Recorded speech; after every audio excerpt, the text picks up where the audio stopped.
সকলকে জানাচ্ছি আন্তরিক মোবারকবাদ। বন্ধুরা, কেমন আছো? এই প্ল্যাটফর্মে সকলকে আমার সালাম।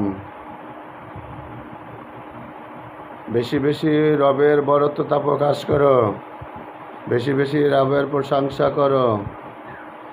আমার রব যা দিয়েছেন আর আমরা যা পেয়েছি তার শুকরিয়া আদায় করলে কোনো দিন শেষ হবে না, শেষ হওয়ার নয়।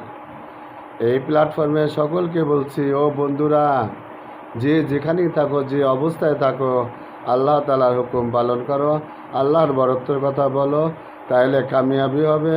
নবী করিম সাল্লাল্লাহু আলাইহি সাল্লামের তরিকা অনুযায়ী চলো। সে যেভাবে চলছে, যে তরিকা আমাদের দিয়ে গেছেন, সেইভাবে আমরা চলি। ইনশাআল্লাহ আল্লাহ তাআলা আমাদেরকে অনেক অনেক নেক দান করবেন। আল্লাহ সুম্মা আমিন।